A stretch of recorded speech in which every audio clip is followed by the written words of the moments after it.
wasiirka wasaaradda horumarinta biyaha Somaliland Saleebaan Yuusuf Ali Koore ayaa soo gaaray magaalada Gabiley ee xarunta gobolka cagaaran ee Gabiley. wasiirka ayaa waxa uu si rasmi ah ula wareegay biyaha magaalada Gabiley oo si kumeel gaar ahaan gacanta ugu sii hayeen maamulka dawladda hoose Gabiley. sidoo kale wasiirka ayaa maareeyo cusub u magacaabay wakaalada biyaha Gabiley. wasiirka wasaaradda horumarinta biyaha Somaliland Saleebaan Yuusuf Ali Koore oo ugu horeyn halkaasi ka hadlay ayaa waxa uu yiri xisbiga kulmiye hadaan u soo noqdo xisbiga kulmiye wuxuu priority ka dhigay in biyuhu ay qarankan u noqdaan horumarinta koowaad ka wasaaradahaana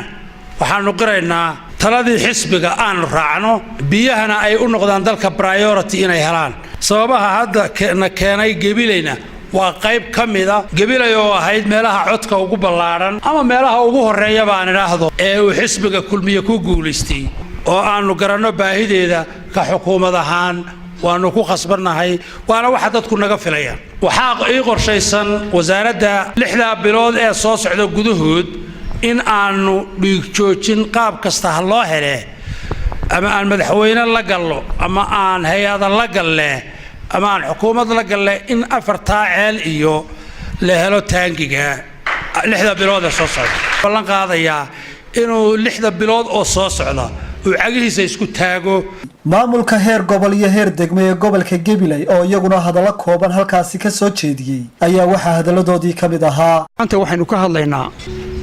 in aynu wareejino wakaaladii biyaha oo gacanteedii lagu wareejiyo wasaaradii uu heelka ahayd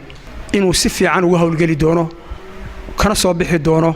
waxa uu ballan qaado ayaan ilaahay ka rajeynayaa tii dawladda hoose ilaa la wareegtay maanta xaalad aan ku talagalahayn oo timaado mooyaane hal habeen dadweynaha reer Gabiley biyo may waayin culays kasto ilahaatana runtii waanu qaadanay waxayna la gaadhay oo halkan ka cadeynaa inaanu dhul dan guud xitaa u iibino saanay dadku aanay u biyo beelin maanta waxa weeye biyihii si wanaagsan bay magaalada ugu socdaan halkii aanu kula wareegnay waanu ku dadaalay kharash kasto galaya inaanay halka hoos uga dhicin wax badan ayay ka qabatay biyaha intii ay qabatay oo hadii aanay dawladda hoose aanay la wareegin oo aanay hawsha gacanta ku qaban maanta wasaaraddu lama wareegteen wasiirka wasaaradda horumarinta biyaha Saleebaan Ali Koore waxa ka go'an in gobolka Gabiley ilaa wajaale ay helaan biyo ku filan oo shaqeynaya 12 saacadood ee ummadda biyaha u baahantay waxaan ilaahay ugu rajaynayaa wasiirka cusub kulley isagana ay ka go'an tahay in ay Gabiley biyo hesho maareeyaha cusub ee wakaalada biyaha Gabiley oo isaguna halkaasi ka hadlay ayaa waxa uu hoosta ka xariiqay waxa uu dawladda hoose wadi karta ma aha wax gobolku ku filaan kara ma aha waxay u baahan tahay gurmad qaran biyaha Gabiley